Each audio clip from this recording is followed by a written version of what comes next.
Welcome into First Take on a Tuesday. Thank you so much for hanging with us. We've got you covered from both coasts today. Skip and I are here in Bristol. Stephen A., as we can see, you're in my old stomping ground, downtown L.A. How's everybody doing? What's going on, y'all? How you doing? How you doing? And my old stomping ground, L.A. And That was a long time ago, man. Yeah, well, that's when I was a kid. Wait a second. Molly and I are in Bristol, Connecticut, but once again, Stephen A. gets to do the show from Los Angeles again and again and again. How do you pull this off? Well, I hop on a plane. I pay my own way here. Right. Probably your own plane. I'm on a mission to make things happen. You know me, I'm never satisfied. Always looking to make things happen. Yes. I'm sure you did last night. Yes, sir. It's a tough life. Somebody's got to live it. All right, guys, something like that. We got a lot to get into today. Coming up, LeBron showing his love for his squad on the gram, posting a shout-out to Kevin Love and Kyrie Irving. Is there an underlying message, though? We'll break that down. Plus, Peyton Manning says he hasn't been able to feel his fingertips the entire time he's played in Mile High. How much has that affected him, if any? We'll discuss that. But first, the #1 and #2 overall picks now have 2 games under their belt. We saw Jameis Winston and the Bucs square off against the Bengals on Monday Night Football last night. So far this preseason, Winston 17 of 32 for 221 yards, no TDs, 1 interception, while completing just over 50% of his passes on the ground, 5 rushes for 19 and 2 TDs. Now, Marcus Mariota, on the other hand, of course, they're linked here, is 12 of 16 for 153 yards, also no TDs, also 1 pick, but a 75 completion percentage. Stephen A., it's early, but who's looked better to you thus far, Mariota or Winston?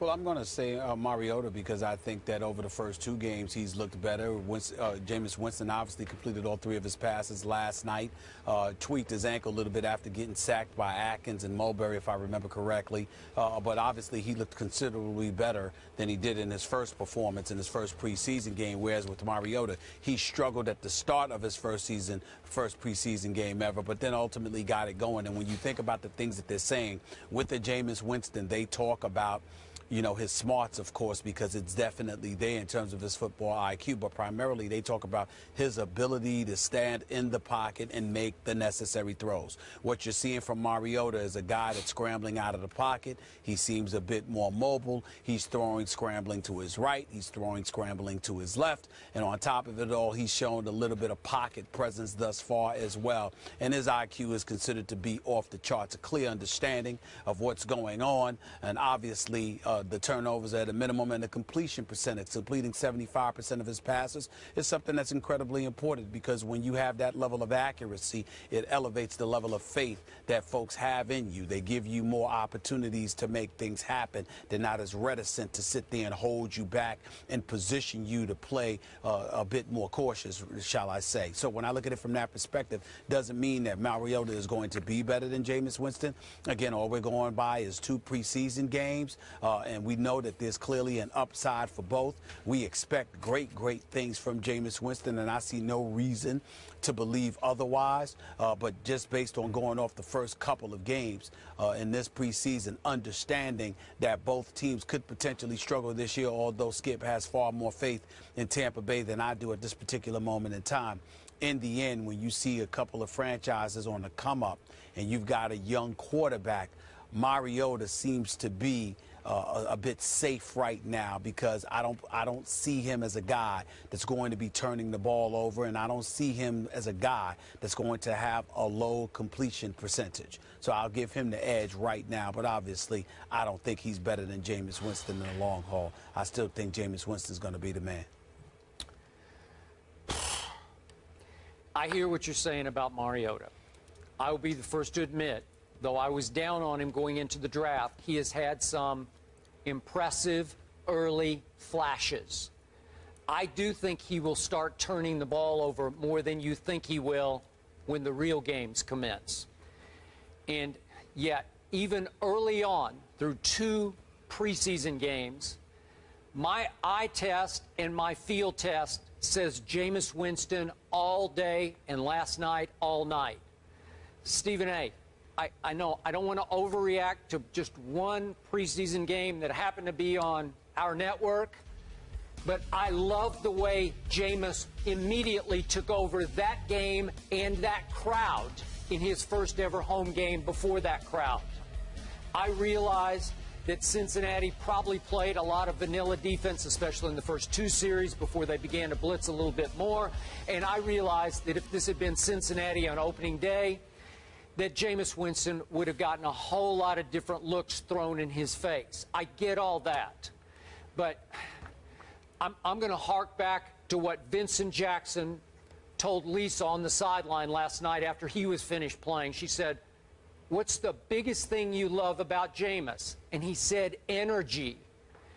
Jameis has energy that Marcus Mariota does not give off. Jameis has spirit. He's got spark. He's got a million-watt smile that Marcus doesn't have to generate leadership in Tennessee the way Jameis is already generating it for this fairly moribund team in Tampa, a team that was 2-14 last year that needed contagious leadership to rub off on everybody. And Jameis, to my eyes, already rubbing off on a team that, remember, was 0-8 at home last year. And the year before, they were 3-5 at home. So that's a combined, 3-13 over the last 2 years at home. And that can create, as you well know, contagious apathy among your fandom. It looked kind of sparsely attended last night, especially early. It looked like a very late arriving crowd. And I know it's just the first preseason game at home. But Jameis Winston's going to be a lightning rod for this franchise. And what I love the most, Stephen A., was that he dictated at the line of scrimmage like a young Peyton Manning right out of the box last night. I do not think this can be underestimated. And you and I have talked about this before. Look, Jameis did so much dumb stuff at Florida State. Don't even get me started on the crab legs and the incident where he stood up on the table at the student union. We know about all that. We can go on and on. Dumb, dumb, dumb, dumb, dumb.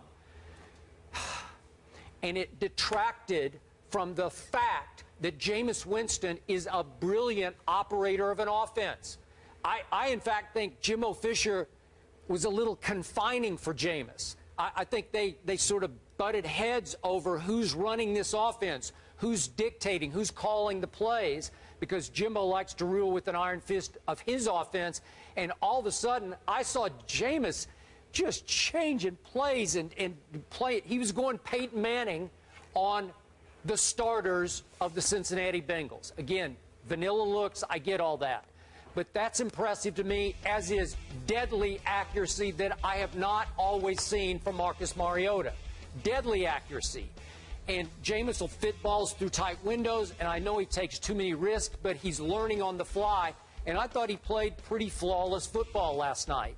And when it is time, even though he's not the smooth athlete that Mariota is, as you aptly point out, rolling right, rolling left, when it's time and he needs to make an athletic play, we saw Jameis go ahead and bolt out to the right and dive for the pylon and score. He's capable. We saw it at Florida State. Well, he has some mobility. So the total package, the intangibles package, man, I am Jameis all day. Well, I'm Jameis all day as well, but the question was about the first two preseason games, because from a macro perspective, both you and I share the same sentiments. We believe he's big time. We believe his energy is infectious, and we believe at the quarterback position, when you talk about a leader of men, he's better suited for the job. It's not to knock Mariota and not to say that there's something deficient in him. And I think that's the wrong interpretation that people take from comparing Jameis Winston and Marcus Mariota and talking about the element of leadership. It's not that the Mariota is devoid of leadership. It's that when you talk about personnel in the National Football League, the kind of athletes that come into the league, the distractions that are presented to them, the temptations that ultimately distract them and what have you. When you talk about somebody capable of galvanizing the troops, you know, you're talking about a guy like Jameis Winston that you want behind center because he's about winning. and he's about being in your face and making sure to hold you accountable just like he'll hold himself accountable. You can't, even though I'm quite sure Mariota will talk to guys, he'll converse with them, he'll do those kind of things. Could you imagine being somebody on a squad with Jameis Winston and you're being lackadaisical when it comes to coming out there on a Sunday afternoon and giving a full-fledged effort? Mariota might call you out. But is it going to be in the same fashion as a Jameis Winston? Are you going to be held accountable by the guy behind center with Mariota the same way that you're going to be held accountable by a Jameis Winston? These are the kind of things that we alluded to when you talk about football leadership on the field and galvanizing the troops and maximizing their potential. So when I look at it from that perspective, I think Jameis Winston is in a different class than Mariota. But for the purposes of this discussion as it pertains to 2 preseason games, Mariota has been more proficient. He's been more proficient in terms of his completion percentage. And in the NFL, when everybody talks about keeping the turnovers to a minimum and being about the business of being an orchestrator, Jameis Winston is big play Jameis. Marcus Mariota seems to be somebody, Skip, that ultimately will pick you apart. I look at a Jameis Winston and I think about whether it's the Troy Aikmans, Tony Romo's, Aaron Rodgers, Tom Brady's, people like that down the line. When I look at a Marcus Mariota, I think about the late, great Kenny Stabler. I think about a Tom Brady. I think about guys who are like surgeons and systematically goes about the business of picking you apart. Does that mean that they'll be less effective? In most instances, yes. In some instances, no. But that's why we put Jameis Winston as number 1. But when I look at the Tennessee Titans and what they need, I can understand why they've got a lot of faith in Marcus Mariota, because I think he's going to be an upgrade compared to what they're accustomed to. Yeah. And he's going to be what they need in terms of consistency and somebody who's trustworthy and reliable. Okay. I hear all you just said. And it's still, as Molly pointed out, extremely early. By all accounts, Marcus Mariota has come out of his shell. He could be pretty quiet. He could be a little bit standoffish from his teammates, not in a bad, not in an arrogant way, just in a shy way. And by all accounts in Tennessee, he's trying to pick it up. He's trying to take over. He's trying to be a little more outgoing. And I got those vibes watching him the other night in his second preseason game, that he is trying to be more of an obvious leader. I don't know if you can force that. I don't know if that will continue to play well for his teammates once the actual games commence, because I still wonder about Mariota's feel for operating an offense. You talked about the slice and dicers. I'm not sure he has that in him. He operated a beautiful fast break attack, that quack attack at Oregon, and it just came at you so fast that the defense was constantly on its heels. He ran that beautifully, and they'll have an element of that in the Tennessee attack, but it won't quite be that.